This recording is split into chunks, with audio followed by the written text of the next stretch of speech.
تاج والے میں قربان تیری شان پر، سب کی بگڑی بنانا تیرا کام ہے۔ تاج والے میں قربان۔ یا ایھا الذین آمنوا صلوا علیہ وسلموا تسلیما۔ اللهم صل على سيدنا ومولانا محمد معدن الجود والكرم وآله وبارك وسلم صلاة وسلام عليك يا سيدي يا رسول الله۔ اللہ تبارک و تعالیٰ کا کرم اور اس کی عنایت سے الحمدللہ ہفتہ واری درس قرآن جو کہ ہر جمعہ مبارک کو بعد نماز مغرب آپ کی اسی مسجد جامع مسجد صدیقی میں منعقد کیا جاتا ہے، الحمد سے لے کر والناس تک کا ترجمہ تفسیر ہم سماعت کر رہے ہیں، اور اس سلسلے کی سورہ بقرہ شریف کی 102 آیت مبارکہ ہم مکمل کر چکے۔ آج کا جو درس ہے وہ آیت نمبر 103 سے اس کا آغاز ہوگا۔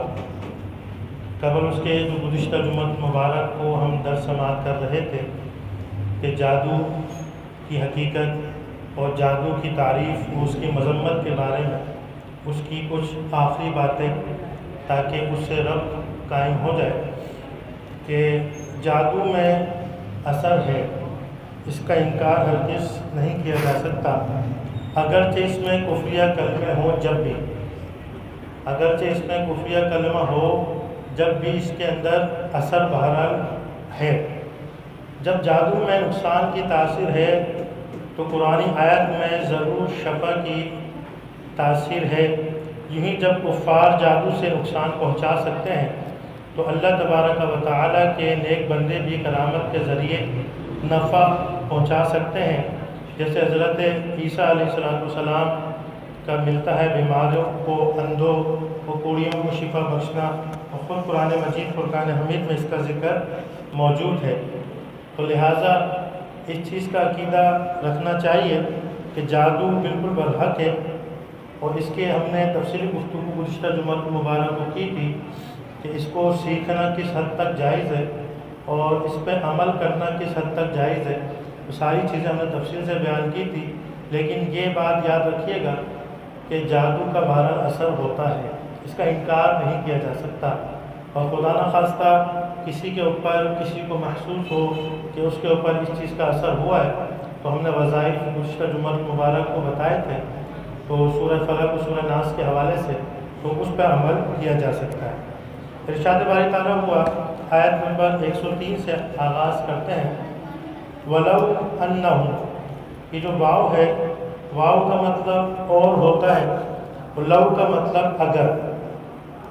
وَلَوْ أَنَّهُمْ، اور اگر وہ لوگ، آمنوا، اگر وہ ایمان لاتے، واتقوا، اور پرہیزگاری اختیار کرتے، لَمَثُوبَةٌ مِّنْ عِنْدِ اللَّهِ خَيْرٌ، تو وہ ضرور ثواب پاتے، من عند اللہ، اللہ کے پاس سے، خیر، زیادہ بہتر۔ یعنی بیان یہ کیا گیا کہ اگر وہ لوگ ایمان لاتے اور پرہیزگاری اختیار کرتے تو اللہ کے یہاں کا ثواب ان کے لیے بہت اچھا ہوتا، لو کانوا یعلمون، اگر یہ جانتے۔ فرمایا گیا ہے کہ اگر یہودی حضور سید کائنات صلی اللہ تعالیٰ علیہ وسلم پر اور قرآن پاک پر ایمان لاتے تو اللہ تبارک و تعالیٰ کے ہاں کا ثواب ان کے لیے بہت اچھا ہوتا، کیونکہ آخرت کی تھوڑی سی نعمت دنیا کی بڑی سے بڑی نعمت سے بہت اعلیٰ ہے۔ دیکھیں، دنیا کی ہر چیز کو اگر آپ دیکھیں کہ ہم پوری دنیا اگر دیکھیں تو کوئی شخص پوری دنیا کا احاطہ نہیں کر سکتا، ممکن نہیں ہے، پوری دنیا کو دیکھ نہیں سکتا، یعنی پوری دنیا اور اس کے اندر جتنا بھی ساز و سامان ہے ان سب کو اللہ تبارک و تعالیٰ کہتا ہے کل متاع الدنیا قلیل، کہ اللہ کے نزدیک دنیا کا ساز و متاع قلیل یعنی تھوڑا سا ہے۔ اللہ کے یہاں تھوڑا اتنا ہے تو زیادہ کتنا ہوگا ہم خود ہی تصور کر لیں۔ یہی نعمتوں کا حال ہے کہ دنیا کی جتنی بڑی سے بڑی نعمت ہو، بڑی سے بڑی نعمت، وہ آخرت کے مقابلے میں وہ تھوڑی ہے. یعنی اللہ تبارک و تعالیٰ کے نزدیک اس کا بہت بڑا اجر ملے گا اور انسان تصور بھی نہیں کر سکتا.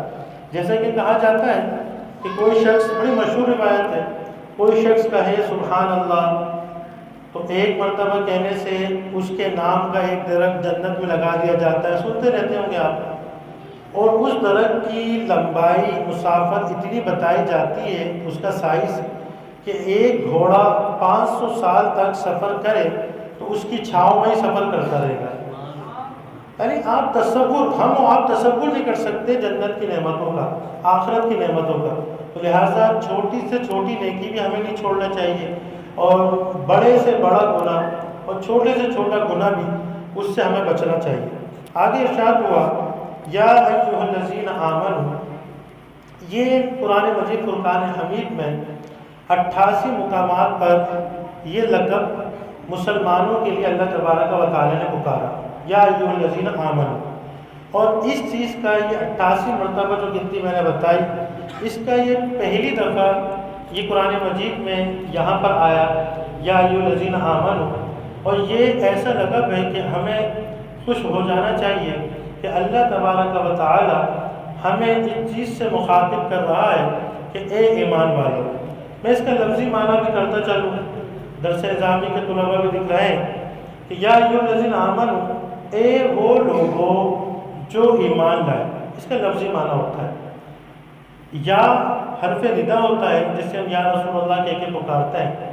اور ایو جو ہوتا ہے، یہ اگر حرف ندا کے بعد الف لام مذکر کے لیے آ جائے تو ایو کا اضافہ کیا جاتا ہے. الذین مذکر ہے تو اس وجہ سے یہ ایو کا اضافہ کیا، تو یہ اس طریقے سے پڑھا جائے گا یا ایھا الذین آمنوا.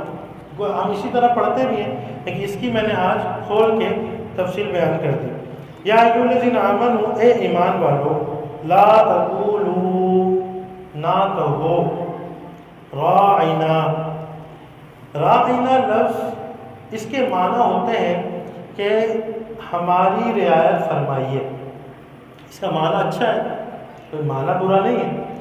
لیکن ہوا کیا کہ جب حضور نبی کریم صلی اللہ تعالی علیہ وسلم کی بارگاہ میں صحابہ کرام رضوان اللہ اجمعین حاضر ہوتے، وہ بڑے ادب کے ساتھ، بڑے احترام کے ساتھ بیٹھا کرتے تھے، بہت قریب بیٹھا کرتے تھے، اور بڑی توجہ کے ساتھ گفتگو سماعت کیا کرتے تھے.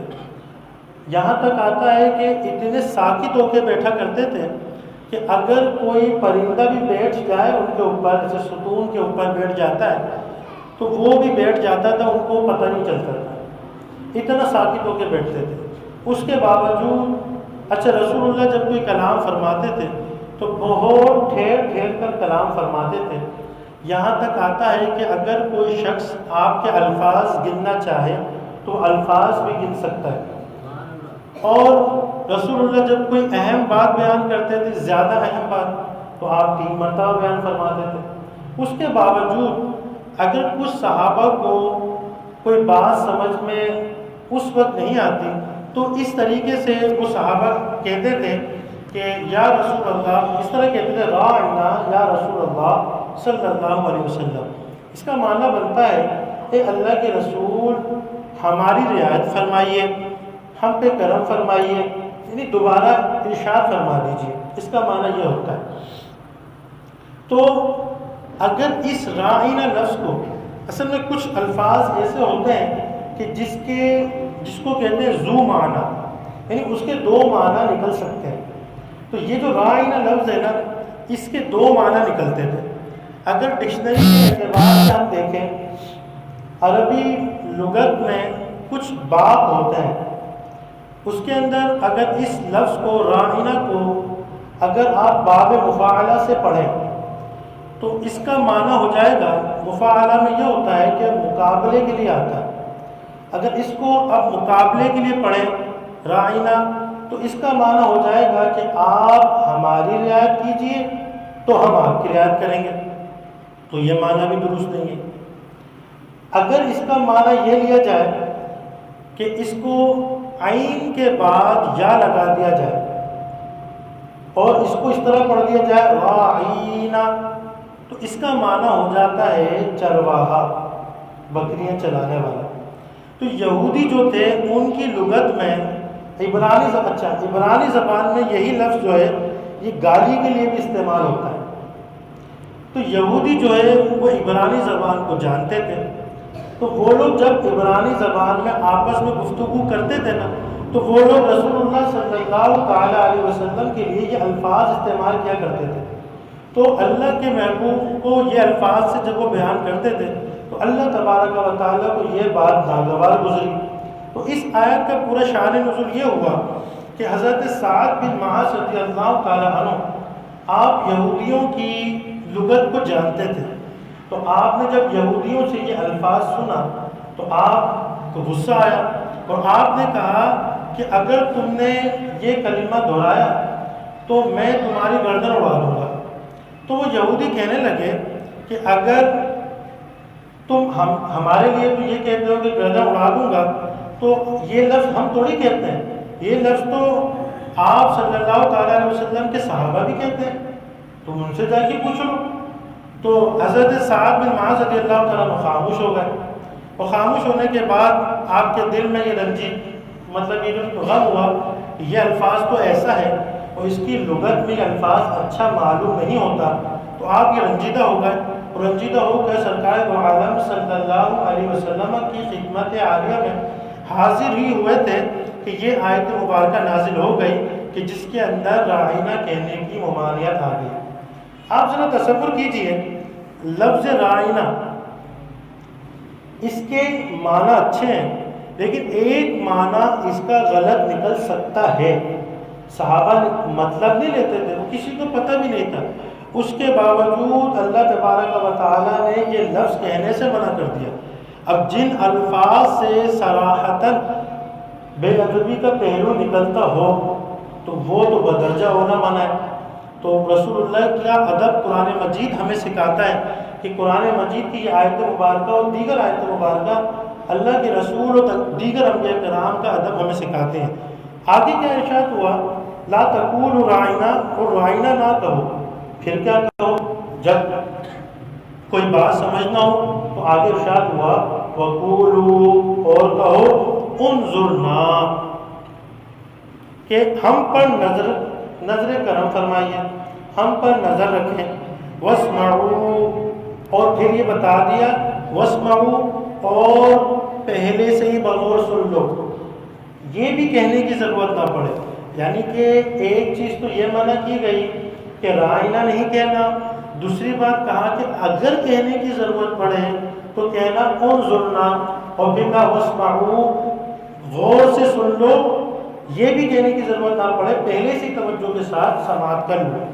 یا ایھا الذین آمنوا لا تقولوا راعنا سے حاصل ہونے والے نکات ہم سماعت کرتے ہیں کہ اس آیت سے معلوم ہوا کہ انبیاء کرام علیہ السلام کی تعظیم و توقیر اور ان کے جناب میں ادب کا لحاظ کرنا یہ فرض ہے، اور جس کلمے سے معمولی سا بھی بے ادبی کا شبہ بھی ہو اس کلمے کو بھی استعمال نہیں کیا جا سکتا۔ اور واسمعوا کہہ کے یہ بات بیان کر دی گئی کہ حضور بنور صلی اللہ تعالیٰ علیہ وسلم کے کلام فرمانے کے وقت ہمکن گوش، یعنی بالکل توجہ کے ساتھ، میں نے آپ کو توجہ پہلے ہی بتا دی، توجہ کتنی توجہ ہوتی تھی، قرآن کہہ رہا ہے اور توجہ کر لو، یہ بھی نہ کہنا پڑے، لیکن اگر کہنا پڑے تو یہی کہنا کہ واسمعوا۔ اور آگے ارشاد ہوا وَلِلْكَافِرِينَ عَذَابٌ عَلِيمٌ، یعنی جو یہودی سید المرسلین صلی اللہ تعالیٰ علیہ وسلم کی توہین کر رہے ہیں، ان کے بارے میں بے ادبی والے الفاظ استعمال کر رہے ہیں، ان یہودیوں کے لیے دردناک عذاب ہے۔ آگے ارشاد ہوا ما یود الذین، یودو کے معنی ہوتے ہیں کہ چاہنا، اور ما جو ہے یہ نافیہ کے لیے یعنی منفی کے لیے استعمال کیا جا رہا ہے۔ ما یود الذین کفروا، اے مسلمانوں، نہ تو اہل کتاب من اہل الکتاب، اے مسلمان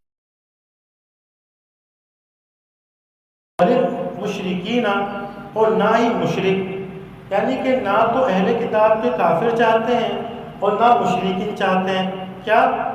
ان ينزل علیکم من خیر من ربکم، کہ تمہارے اوپر تمہارے رب کی طرف سے کوئی بھلائی اتاری جائے۔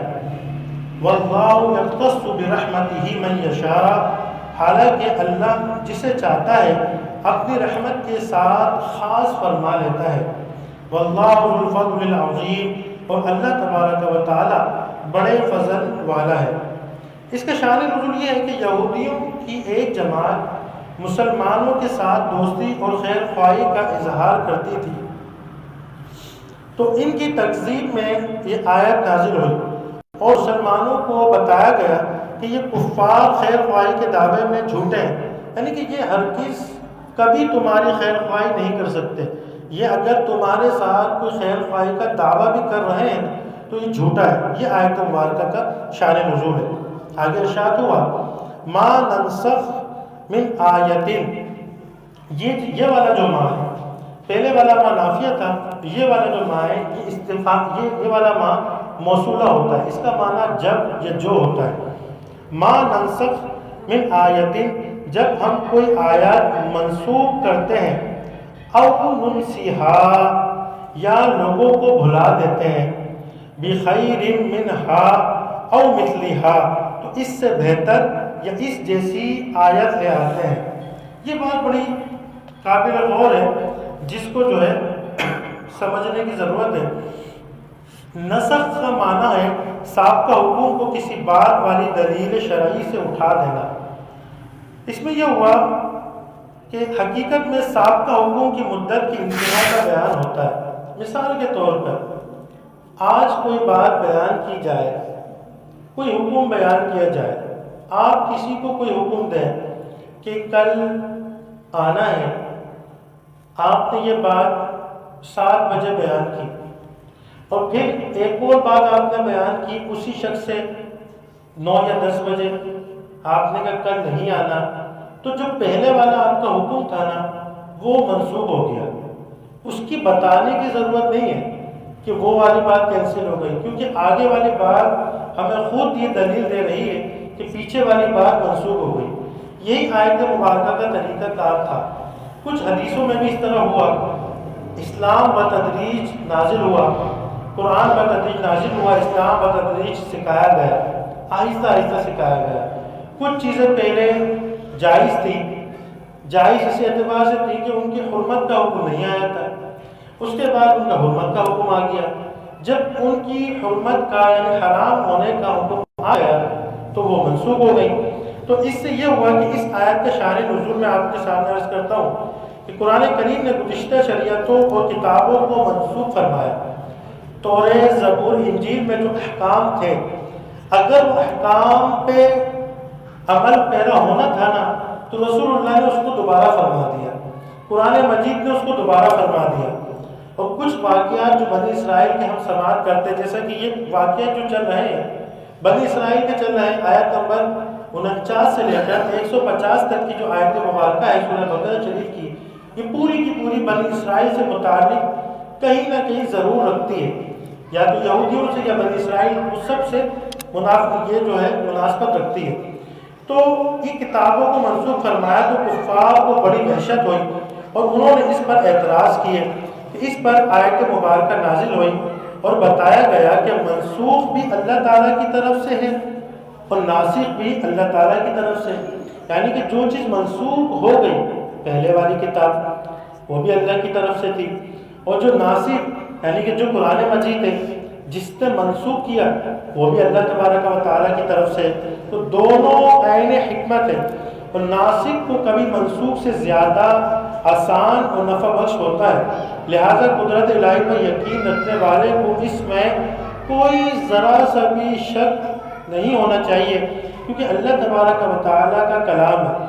اگر ہم کائنات میں مشاہدہ کیا جائے تو اللہ تبارک و تعالیٰ نے دن سے رات کو منسوخ کیا، موسم گرما سے سرما کو منسوخ کیا، موسم بہار سے خزاں کو منسوخ کیا، یعنی ایک چیز جانے کے بعد دوسری چیز اس کی اپوزٹ آ جاتی ہے تو وہ پہلے والی چیز ختم ہو جاتی ہے یا بہتر آ جاتی ہے۔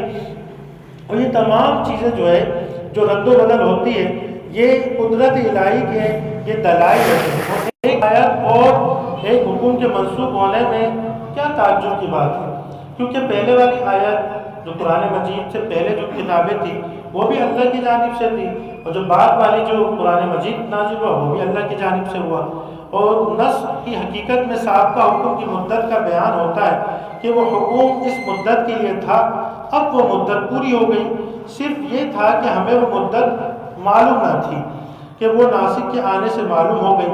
اور کفار کا اعتراض تو جو کفار تھے نا وہ تو جہالت تھے، لیکن جو اہل کتاب تھے یہودی ان کو تو یہ اعتراض کرنا ہی نہیں چاہیے تھا، کیونکہ وہ اہل کتاب تھے۔ لیکن کیونکہ حضرت آدم علیہ السلام کی شریعت کے بہت سے احکام تو وہ بھی منسوخ ہوئے تھے، جیسا کہ پہلے بہن بھائیوں میں شادی ہو سکتی تھی۔ حضرت آدم علیہ السلام کی شریعت میں بہن بھائیوں سے نکاح جائز تھا، کیونکہ جو ہے نا وہ مخلوق کو بڑھانا تھا۔ تو لیکن اس کے اندر بھی یہ ہوتا تھا کہ ایک ساتھ ایک بھائی یعنی جڑواں بچے پیدا ہوتے تھے، بہن بھائی، تو وہ بہن بھائی آپس میں نکاح نہیں کر سکتے تھے۔ وہ جو دوبارہ جو بچے پیدا ہوتے تھے نا بہن بھائی، تو وہ بہن بھائی آپس میں نکاح نہیں کر سکتے تھے۔ مثال کے طور پر ایک دن پیدا ہوا، ایک بعد میں پیدا ہوا، تو یہ جو بعد والا بھائی ہے اور بعد والی بہن سے وہ نکاح کر سکتا ہے، اور وہ جو پہلے والا ہے وہ اس سے نکاح کر سکتا ہے، یعنی جو ایک ساتھ پیدا ہوا وہ نہیں کر سکتے تھے۔ تو یہ اس طریقے سے حضرت آدم علیہ السلام سے سب جانتے ہیں کہ پوری دنیا وجود میں آئی ہے۔ اور جو وہ حابیل اور قابیل کا جو واقعہ ملتا ہے انشاءاللہ تبارک و تعالیٰ کہیں آئے گا، اس کے اندر یہی تو پھڈا تھا کہ حابیل کے حصے میں جو بہن آئی تھی تو وہ قابیل کی تھی، یعنی قابیل کی سگی بہن تھی، تو لیکن قابیل جو ہے وہ اس کو پسند کرتا تھا، تو یہی حکم تھا شریعت کا کہ نہیں تو اس سے شادی نہیں کر سکتے، تو پھر قابیل نے جو حابیل کو جو ہے وہ قتل کر دیا تھا۔ اس کا آسانی سے یاد رکھیں، کبھی کبھار مکس ہو جاتا ہے کہ حابیل نے قابیل کو قتل کیا تھا یا قابیل نے حابیل کو قتل کیا تھا۔ اس کا آسان طریقہ یہ ہے کہ ایک کا نام ہے حابیل، ایک کا نام ہے قابیل۔ جو قابیل ہے نا قاف سے، وہ قاتل تھا اور دوسرا والا مقتول تھا، یعنی جو قاتل تھا وہ گناہگار ہو گیا، جو مقتول تھا اس کو جو قتل ہوا وہ نیک ہو گیا۔ اس طریقے سے اس کو یاد رکھنا آسان ہو جائے گا۔ تو یہ چیزیں تھی کہ بہت سارے احکام پہلے منسوخ ہو گئے اور اس کے بعد وہ جو احکام جو ہے وہ بعد میں آ گئے۔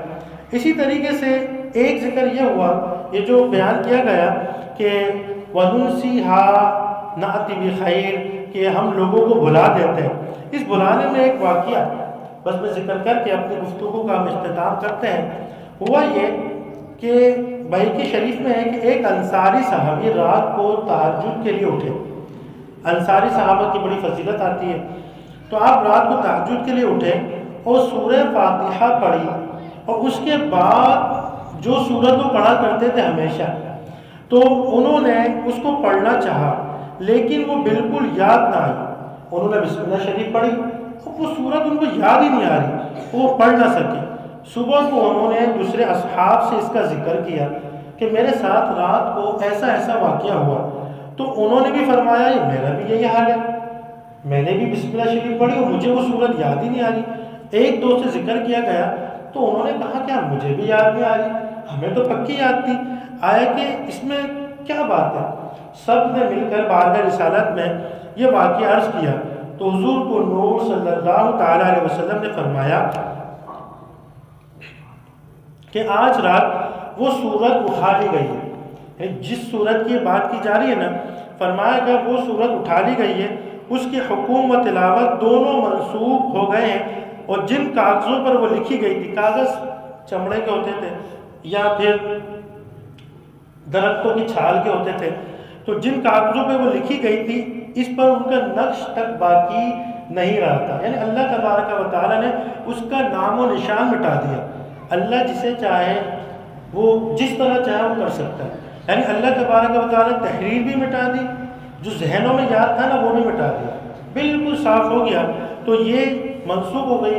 رسول اللہ نے فرمایا کہ یہ چیز منسوخ ہو گئی ہے، اس کا حکم بھی منسوخ ہو گیا ہے، لہٰذا تمہیں پریشان ہونے کی ضرورت نہیں ہے. وہ یہ سمجھے کہ ہم بھول تو نہیں گئے، تو کہا کہ تمہیں پریشان ہونے کی ضرورت نہیں ہے، اور اللہ تبارک و تعالیٰ نے اس کو تمہارے ذہنوں سے نکال دیا. نأتی بخیر، اور ہم بہتر لائیں گے. فرمایا کہ ہم کسی آیت کو منسوخ فرما دیں یا بھلا دیں تو اس کی جگہ آسان اور زیادہ ثواب والا یا کم از کم پہلے والے حکم کے برابر حکم لے آئیں گے.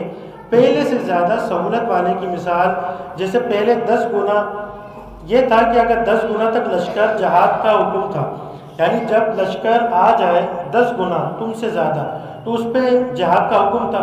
پھر یہ ہوا کہ 2 گنا تک جب لشکر آ جائے نا تو تم جہاد کر لو، کیونکہ 10 گنا زیادہ تھا. 10 گنا لوگ اگر تم سے 10 گنا لوگ آ جائیں گے پھر جہاد کا حکم تھا، یہ مشکل بات تھی. اور پھر حکم یہ چینج ہو گیا، اب 2 گنا آ جائے نا، تم جتنے ہو تم سے دگنا آ جائے، تم پہ جہاد فرض ہو گیا، اب تم جہاد کر لو. اور زیادہ ثواب کی مثال ایسی ہے کہ جیسے پہلے ایک قول کے مطابق روزے کی طاقت رکھنے والے کو بھی فدیہ دینے کی اجازت تھی، یعنی جو شخص روزے کی طاقت رکھتا ہے رکھنے کی نہیں رکھا اس کو بھی حکم تھا کہ وہ فدیہ دے دے. لیکن بعد میں اس پر روزے کا حکم متعین کر دیا، کہا گیا کہ نہیں، طاقت رکھتے ہو تو روزہ رکھو گے جو فدیہ سے زیادہ ثواب والا ہے، کیونکہ روزہ رکھنا باعث ثواب ہے. اور اسی طریقے سے سہولت میں برابر کے حکم کی مثال، جیسے سہولت بھی وہی ہے ثواب بھی وہی ہے. اس کی مثال آپ سب کو پتہ ہے، جب اسلام آیا تو نماز جو پڑھی جاتی تھی وہ بیت المقدس کی طرف رک کر کے نماز پڑھی جاتی تھی، اس میں بھی نماز کا وہی ثواب ملتا تھا. اور جب رک کو تبدیل کر دیا گیا، جو آیت مبارکہ دوسرے پارے میں آئے گی انشاءاللہ، رک کو جب تبدیل کر دیا گیا تو خانہ کعبہ کی طرف کر دیا گیا، تو اس میں رک کو تبدیل کرنے میں کوئی تکلیف تو نہیں ہوئی اور ثواب میں بھی کوئی کمی نہیں ہوئی، نہ کوئی اضافہ ہوا. جیسا نماز پہ یہاں ثواب مل رہا تھا ایسی نماز میں وہاں ثواب مل رہا ہے. تو یعنی کہ بات یہ سمجھ میں آئی کہ کوئی چیز منسوخ کر کے دوسری چیز آ جائے تو اس میں کوئی حرج کی بات نہیں ہے.